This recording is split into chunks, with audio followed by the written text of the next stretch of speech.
Waalaikumsalam warahmatullahi wabarakatuh. Pertama-tama perkenalkan dulu nama saya Fitri Anissa.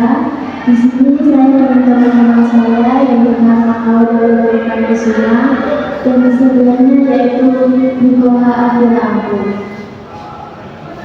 Untuk selanjutnya yaitu kami akan mempresentasikan tentang ekuitas. Untuk kita sama-sama. Definisi IAI Pasal 49, ekuitas adalah hak individual atas aktivitas perusahaan setelah dikurangi semua kewajiban. Terus SPIC nomor 6, ekuitas atau aset bersih adalah sisa hak atas aset ekuitas yang tersisa setelah dikurangi kewajiban. Komponen ekuitas pemegang saham. Ekuitas pemegang saham diklasifikasi atas dasar dua komponen, yaitu modal setoran dan modal ditahan. Modal setoran dipecah menjadi dua, menjadi modal saham atau kapital stok sebagai modal yuridis atau legal capital dan modal setoran tambahan atau additional purchase capital dan komponen lain yang mendeteksi transaksi pemilik atau misalnya saham treasury atau modal sumber. Modal setoran berbeda menjadi modal yuridis dan modal setoran lainnya atau adio premium modal saham. Yang pertama modal yuridis. Modal yuridis timbul karena ketentuan hukum yang mengharuskan ada sejumlah rupiah yang harus dipertahankan dalam rangka perlindungan terhadap hak pihak lain. Bentuk ketentuan hukum ini saham harus mempunyai nilai nominal atau nilai minimum yang dinyatakan. Jumlah rupiah perkalian antara caca saham beredar dengan nilai nominal saham. Jumlah ini merupakan jumlah rupiah yang secara yuridis menjadi hak pemegang saham walaupun dalam transaksi pembelian saham jumlah rupiah yang stok dibayarkan melebihi modal yuridis tersebut.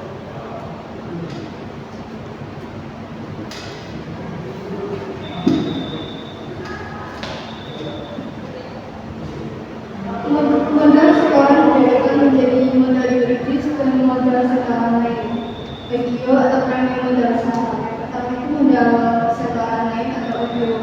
Premium nominal saham sering dianggap bukan harga efektif saham sehingga secara akuntansi penentuan nilai nominal saham sebenarnya tidak bermakna ekonomi. Dalam hal tertentu nilai nominal saham lebih merupakan alat untuk pemerataan distribusi kepemilikan daripada untuk menunjukkan nilai saham itu sendiri. Karena tidak bukan tentang nilai nominal atau nilai ekspor.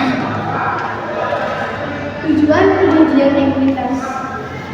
Pengungkapan informasi ekuitas pemegang saham akan sangat dipengaruhi oleh tujuan penyajian informasi tersebut pada pemakaian strategi keuangan.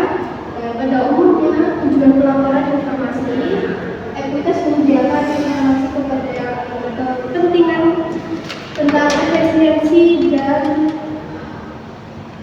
kepengurusan manajemen. Tujuan lain menyediakan informasi tentang riwayat serta prospek investasi pemilik dan pemegang ekuitas lainnya.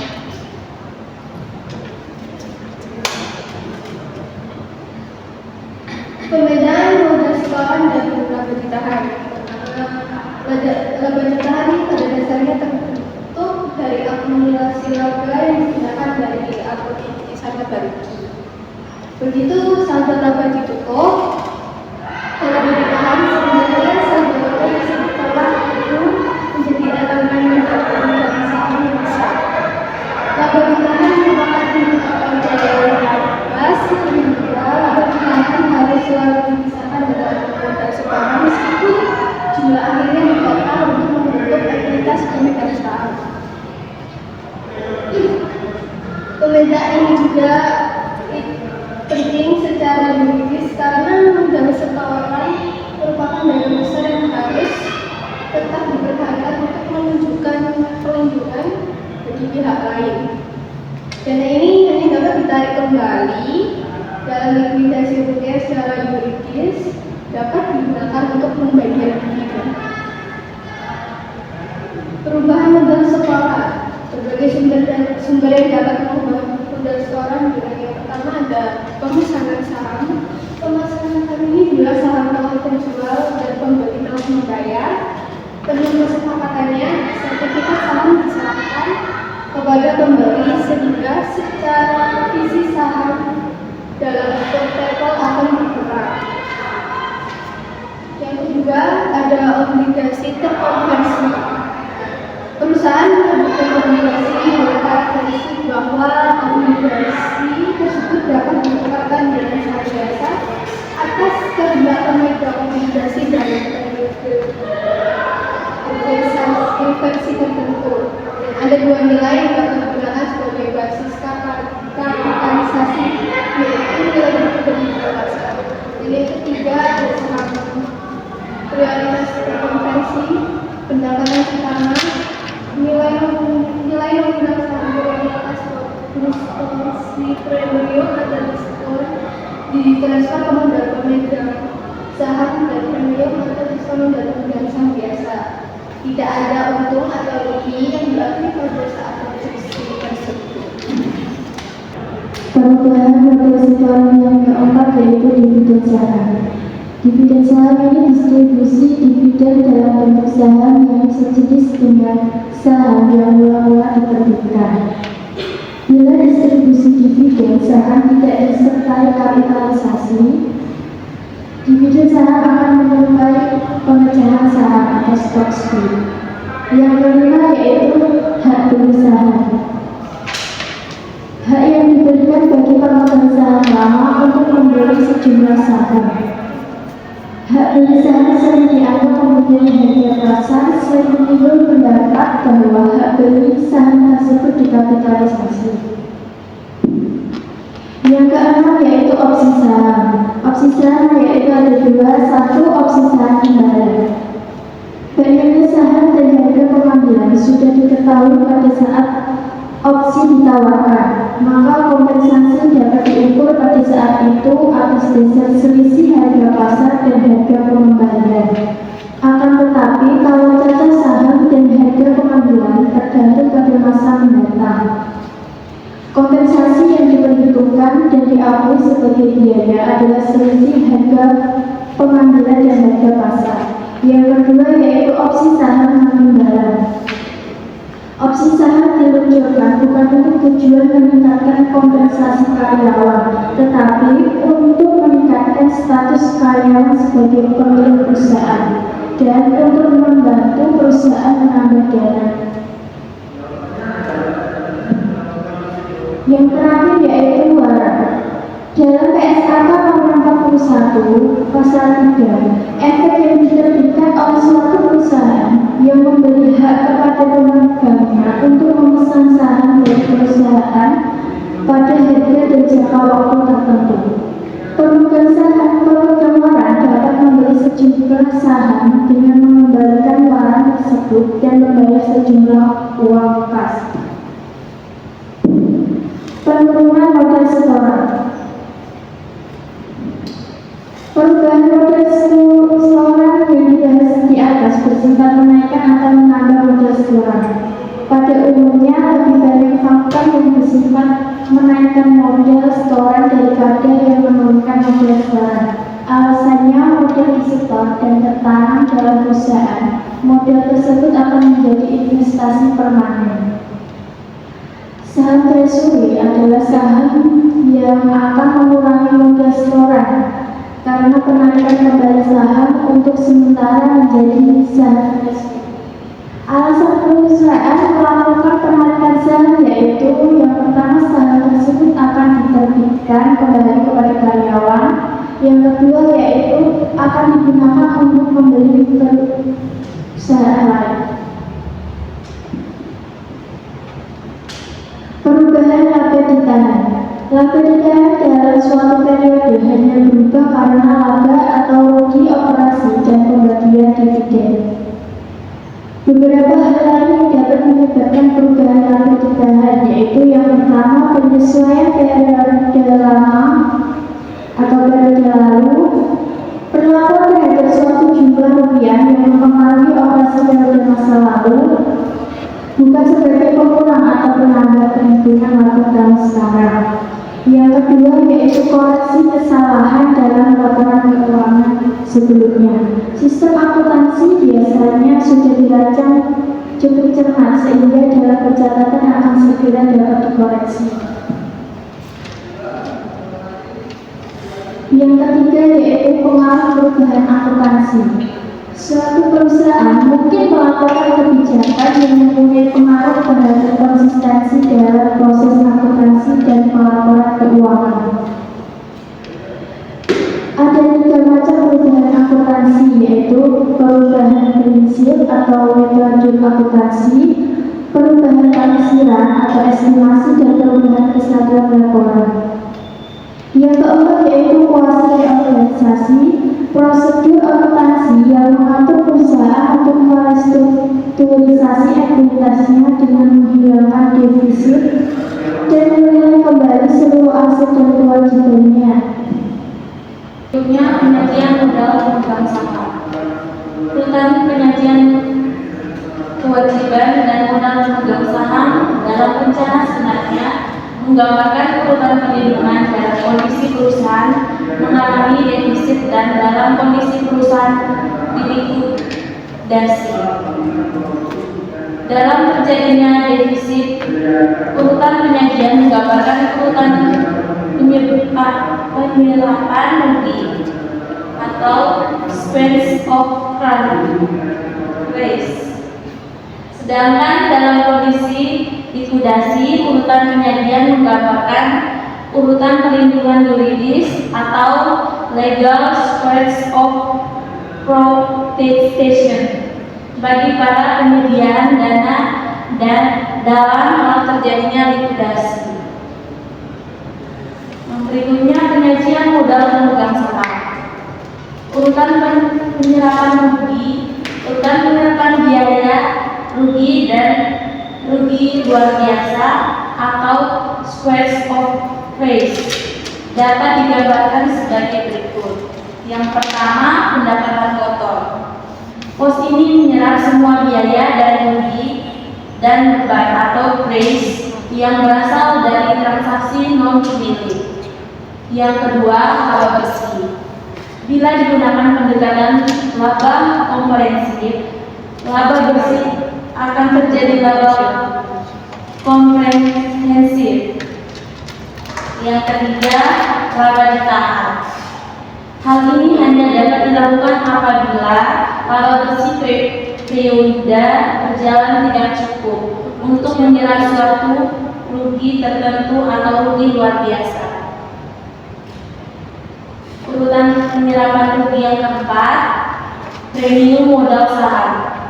Bagi modal ini baru dapat menyerap rugi kalau laba ditahan telah habis untuk menyangka suatu rugi.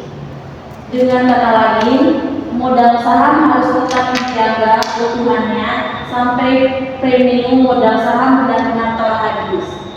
Yang kelima, modal saham. Bila kebutuhan modal yuridis telah dipengaruhi secara substansial, kebijakan untuk melakukan kuasi reduksasi atau bahkan likuidasi perusahaan mungkin diperlukan.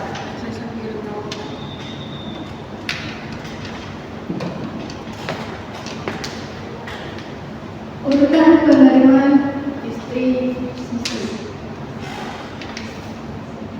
Yang pertama adalah karyawan dan pemerintah. Biaya ini dapat dipandang sebagai kreditor. Yang kedua ditaskan yaitu karyawan dan atas gaji dan pemerintah dan atas pemerintah. Yang kedua ada kreditor berjaminan. Dia ini adalah pemegang obligasi atau kreditor lain yang hanya dijamin dengan hak atas aset tertentu. Yang ketiga kreditor tak berjaminan. Biaya ini terdiri atas para kreditor yang tidak dijamin, yang terintegrasi dalam usaha atau komersial baik jangka pendek maupun jangka panjang. Yang keempat ada pemegang saham berprioritas. Pihak ini dilindungi oleh pemerintahan sebagai pemegang modal saham atau yuridis. Yang kelima ada pemegang saham biasa. Pihak ini merupakan pemegang hak atas sisa kekayaan residualitas, yang berarti bahwa pemegang saham bisa harus bertanggung lebih dahulu rugi atau defisit. Yang terakhir adalah bahwa komprehensif. Telah disinggung sebelum ini bahwa kalau perubahan akibat transaksi operasi atau transaksi pemilik harus dibedakan dan dipisahkan secara luas dan perubahan akibat transaksi pemilik. Semua perubahan akibat transaksi operasi harus dilakukan melalui statement laba rugi. Ada dua pendekatan yang dapat dialih, yaitu kinerja sekarang atau normal, dan semua termasuk atau surplus bersih, all-inclusive atau surplus approach.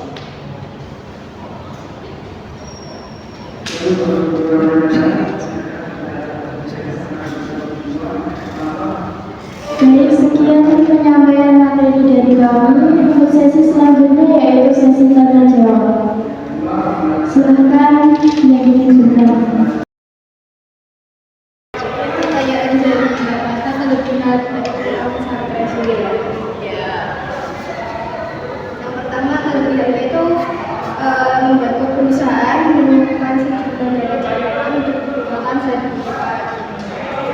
Yang kedua, mendongkrak harga saham yang kurang dihargai di pasar sekuritas. Yang ketiga, pembelian kembali saham juga meningkatkan rasio keuangan perusahaan untuk periode tertentu. Yang keempat, membatasi kepemilikan pihak luar. Yang kelima, dianggap sebagai salah satu investasi dan aman bagi perusahaan. Itu nanti kelebihannya. Kalau kekurangannya itu tidak ada hak suara, tidak ada hak pemegang saham yang dapat dilaksanakan. Yang ketiga, pembatasan tertentu pada jumlah saham yang dapat dibeli kembali. Yang keempat, tidak berhak atas dividen apapun. Yang kelima, tidak berhak atas aset apapun pada saat perusahaan dilikuidasi. Menjawab pertanyaan dari Pak Hilda. Maksud dari perubahan taksiran akuntansi yaitu perubahan ini dapat terjadi sebagai akibat ditemukan fakta baru atau informasi baru atau akibat pengalaman tambahan yang diperoleh perusahaan bersangkutan dengan taksiran tertentu. Contohnya klasik adalah perubahan taksiran umur fasilitas fisis telah perusahaan menggunakan dalam beberapa periode akuntansi. Hal ini yang perlu dicatat adalah perubahan semacam ini bukan merupakan kesalahan atau error. Statement keuangan periode sebelumnya untuk dapat dikatakan sebagai kesalahan penyebab perubahan taksiran harus memenuhi pengertian kesalahan sebagai yang didefinisi dalam pembahasan kesalahan. Perubahan taksiran biasanya juga berbeda dengan perubahan akuntansi. Misalnya, pengurangan umur ekonomi suatu fasilitas fisis merupakan perubahan taksiran, sedangkan pergantian dari metode garis lurus ke metode lain merupakan perubahan akuntansi, walaupun kedua berupaya tersebut mungkin menghasilkan jumlah rupiah dan mengaruh perubahan yang sama terhadap laba.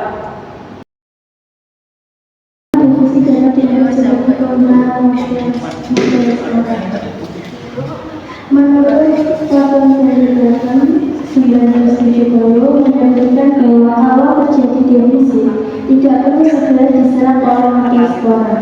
Defisit dapat dianggap sebagai kontra ekstra jumlah modal setoran dengan harapan operasi perusahaan di masa mendatang dapat menutup atau menghilangkan defisit tersebut. Akan tetapi kalau defisit tersebut berkelanjutan dan perusahaan tersebut mendapat rugi, tidak ada jalan lain kecuali mengadakan proses reorganisasi agar secara yuridis perusahaan dianggap sehat dan dapat membagi dividen.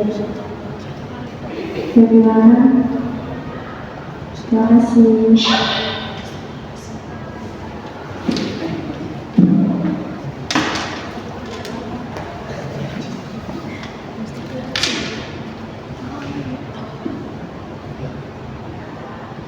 Mungkin ada yang bertanya lagi.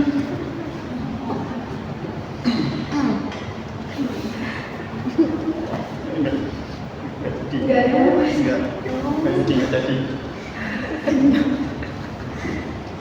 Baik, sekian dari kami. Bila ada salah, mohon maaf. Wassalamualaikum warahmatullahi wabarakatuh. Waalaikumsalam warahmatullahi wabarakatuh. Terima kasih.